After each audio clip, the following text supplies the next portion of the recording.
कई बार भगवत गीता को अच्छे से समझने के बाद मुझे उसमें एक ऐसा शब्द मिला जो कि पूरी की पूरी भगवत गीता के महान ज्ञान को बस एक ही सेकंड में समझाने की शक्ति रखता है। क्या आप जानना चाहोगे कि वो शब्द क्या है? अगर आप गीता का असल मतलब समझ नहीं पाए हो तो बस मुझे अपने जीवन के कुछ चंद मिनट दो और यकीन मानो तुम अब उस अनंत ज्ञान को किसी को भी बस कुछ ही पल में आराम से समझा पाओगे। तो चलिए जानते हैं कि वो शब्द आखिर है क्या। भगवत गीता का असल उद्देश्य है आत्मज्ञान, यानी कि अपने स्वयं का ज्ञान, जिससे हम मोक्ष को प्राप्त करके उस परम शक्तिशाली परमात्मा में विलीन हो सकते हैं। और इसी वजह से जगत गुरु ने हमें योगों में से सर्वश्रेष्ठ 3 योग बताए: ज्ञान योग, कर्म योग और भक्ति योग। दोस्तों याद रखिए, गीता में ऐसे कई योग हैं पर सबसे महान योग ये 3 ही योग हैं। तो इन्हीं 3 योग के ज्ञान को एक शब्द 1 सेकंड में वर्णन करने की शक्ति रखता है और वो शब्द है स्थित प्रज्ञा। तो इस शब्द को कुछ इस तरह से समझिए कि पूर्ण मनोकामनाएं मन से जो तज डाले, रहे संतुष्ट सदा आत्म विलास में। दुख के आने पर जो विचलित ना हो, कदापि नहीं कोई स्थिहा सुख सुमन सुबास में। अरे राग है ना द्वेष, जहाँ मोह नेह शेष नहीं, ले समात्र अस्थिरता जिसके आभास में। और शुभ से प्रसन्न होना, अशुभ से जो भय खाए, ऐसा स्थित प्रज्ञा रमे योग रस रास में। मतलब जो इंसान अपने मन की सारी इच्छाओं को तज डालता है और बस आत्म विलास में हरदम संतुष्ट रहता है, दुख के आने पर जो कभी विचलित नहीं होता, चाहे कितना भी बड़ा दुख क्यों ना हो, और ना ही उसे कोई सुख की आशा होती है। उसके भीतर ना तो कोई राग है, द्वेष है और ना ही कोई मोह है। अगर उसके साथ कुछ शुभ भी होता है तो वो खुश नहीं होता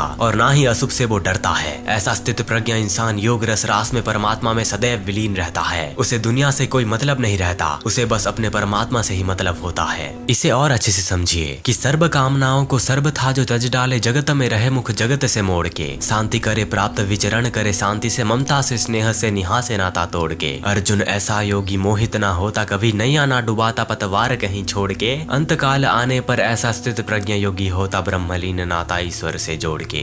अपने सभी कामनाओं को जो तज के जगत में रहकर भी जगत से मुख मोड़ देता है और हरदम शांति में विचरण करता रहता है, उसे ममता और स्नेह की कोई आवश्यकता नहीं होती और जो कभी किसी चीज से मोहित नहीं होता, ऐसा स्थित प्रज्ञा महापुरुष इस जीवन के भवसागर में कभी अपना नैया नहीं डुबाता और अंत काल जब आता है तो ये उस परम शक्तिशाली परम ब्रह्म में हमेशा के लिए विलीन हो जाता है। स्थित प्रज्ञा वो है जिसे किसी चीज का मोह नहीं होता। स्थित प्रज्ञा वो है जिसे जो काम मिले उसे मन लगाकर पूरा करता है बिना किसी फल की आशा के। स्थित प्रज्ञा वो है जिसे बस अपने परमात्मा से संबंध होता है। जगत में रहकर काम तो करता है पर उस जगत से जुड़ता नहीं। दोस्तों ऐसे इंसान को श्री कृष्ण बहुत पसंद करते हैं। स्थित प्रज्ञा बनने के लिए हमें इस जगत से दूर होना पड़ेगा, यानी कि दुनिया के लोगों से, और एकांत में अपने आप को पहचान कर उस परमात्मा को देखना होगा। और जिस दिन आपने उसको पहचान लिया तो आपके सारे सवाल दूर हो जाएंगे। दोस्तों जीवन का असल उद्देश्य मोक्ष है। गीता ज्ञान दिया था उसने मोक्ष पाने के लिए, और स्थित प्रज्ञ शब्द एक शब्द नहीं बल्कि जीवन का पूरा वर्णन करता है कि हमें किस तरह से जीवन जीना चाहिए। उम्मीद है कि आप मेरे बातों को समझ गए होंगे।